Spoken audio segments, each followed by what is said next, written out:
પ્રભુ ઈસુના જીવંત અને પવિત્ર ત્રિએક નામમાં વાલા ભાઈઓ અને બહેનો, આપ સર્વને લોગોસ બાઇબલ સ્ટડી તરફથી હું પ્રેમી સલામ પાઠવું છું અને પ્રભુના નામને ધન્યવાદ આપીએ છીએ કે આજનો નવો દિવસ 20મી ડિસેમ્બર 2024 અને શુક્રવારનો આ નવો દિવસ આપણા બધાના જીવનમાં પ્રભુએ બતાવ્યો, ત્યારે પ્રભુનો ખૂબ આભાર માનીએ છીએ.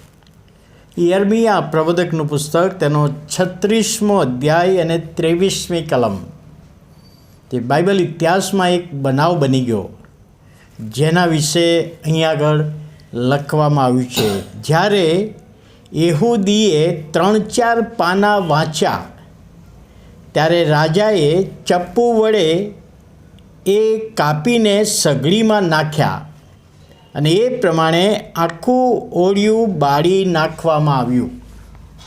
આ જે વચન અને કલમ છે એ યહોયાકીમ, જે યહૂદિયાનો રાજા, યોશિયાનો પુત્ર, એણે જે યર્મિયાનું પુસ્તકનું ઓળિયું હતું, ઓળિયું એટલે શરૂઆતમાં જે વચનો લખવામાં આવે અને એને ગોળ વીંટો વાળવામાં આવે એને ઓળિયું કહેવામાં આવતું. અને કહે છે બારૂખે એ લખેલું, બારૂખે યર્મિયાની સાથે રહીને લખેલું અને મંદિરમાં બારૂખે આ વાંચી સંભળાવ્યું.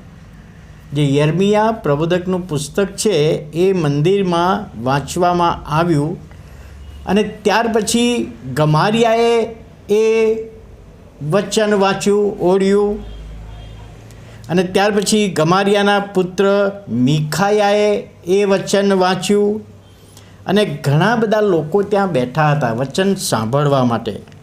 એટલે એ વાત રાજા યહોયાકીમ એની પાસે ગઈ કે એક ઓળિયું મળ્યું છે અને ઓળિયામાં ભવિષ્ય વચનો લખવામાં આવ્યા છે. ત્યારે રાજાએ હુકમ કર્યો કે એ ઓળિયું મારી પાસે લાવો. અને શિયાળાનો સમય હતો. રાજા સઘળી જે હતી એમાંથી તાપણું કરતો હતો. આજુબાજુ કેટલાક લોકો બેઠા હતા અને એ સમયે યહૂદીએ કહ્યું કે આ જે ઓળિયું છે એ પ્રભુના જીવંત વચનો છે અને એ વચનો હું તમને વાંચી સંભળાવું.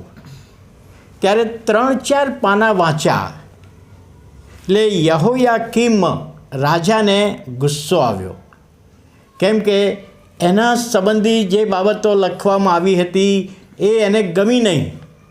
ભૂલો હતી, એ ભૂલો બતાવવામાં આવેલી એ ગમી નહીં અને જેના કારણે એ વચન પ્રત્યે ગુસ્સો કર્યો અને ચપ્પુ ત્યાં હતું, ચપ્પુથી એ 3-4 પાના કાપી નાખ્યા.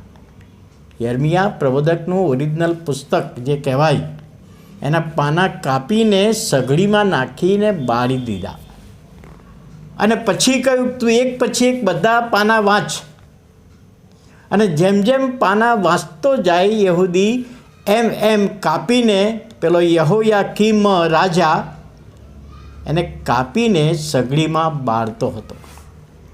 એની આજુબાજુમાં બેઠેલા એલનાથન, દલાયા અને ગમારિયા, આ લોકોએ વિનંતી કરી કે રાજા સાહેબ, આ વચન, આ પવિત્ર ઓળિયું છે એને બાળશો નહીં.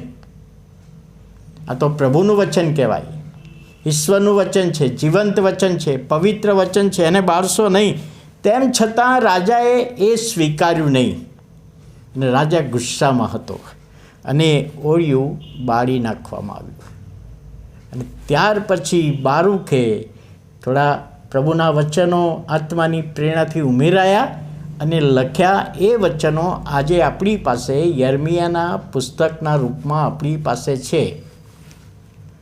હવે અહીં આગળ જે બાબત હું કહેવા માંગુ છું, ઇતિહાસનો બનાવ છે.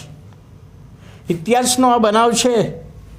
અને ત્યાર પછી યર્મિયાએ જે બારૂકને થોડા વચનો સુધારા સાથે આત્માની પ્રેરણાથી લખ્યા. અને યહોયાકીમ એનો છોકરો યહોયાકીન એ ગાદી પર આવ્યો, પણ 3 જ મહિના એ રાજ કરી શક્યો. જે વચનનો તુચ્છકાર કરેલો એ બાબત અહીંયા જોવા મળે છે. હવે જ્યારે આ વચનો સંબંધી આપણે આજના સમયમાં વાંચીએ છીએ, સાંભળીએ છીએ, ત્યારે એ આપણને બોધ આપે છે, નિષેધ મના કરે છે, આપણને ઠપકો આપે છે, આપણને ઉત્તેજન આપે છે. ન્યાયપણા સંબંધી, પાપની માફી સંબંધી એ વચનો આપણા જીવનોમાં છે. પણ ઘણી બધી વખતે આજના સમયમાં પણ વચનો બાળવાના બનાવો બન્યા છે. સતાવણીના રૂપમાં વચનો બાળવામાં આવે છે, પરંતુ એનું પરિણામ શું આવ્યું? એ વચનોનો વધારે ફેલાવો થયો, એ વચનો વધારે લોકો સાંભળતા થયા, એ વચનો વધારે લોકો વાંચતા થયા, અને પ્રભુનો મહિમા વધારે ને વધારે થયો. લોકો પ્રભુમાં દ્રઢ ને મજબૂત થયા. ત્યારે આજે આ વચનો દ્વારા પ્રભુ આપણી સાથે વાત કરે છે, વ્યવહાર કરે છે, આપણને એનો આશીર્વાદ આપે છે. તો આપણે પ્રભુનો આભાર માનીએ, પ્રાર્થના કરીએ. વાલા પ્રભુ, અમે તમારો આભાર માનતા તમારા નામને અમે ધન્યવાદ આપીએ છીએ, સ્તુતિ કરીએ છીએ. આજના નવા દિવસની ભેટને માટે તમારો આશીર્વાદ માગતા અમે સર્વ તમારા પ્રેમાળ હાથોમાં સોંપાઈએ છીએ. વચનનો આશીર્વાદ આપો. ઈસુ અમારા પ્રભુના પવિત્ર ત્રિએક નામમાં સાંભળો અને માન્ય કરો. આમેન.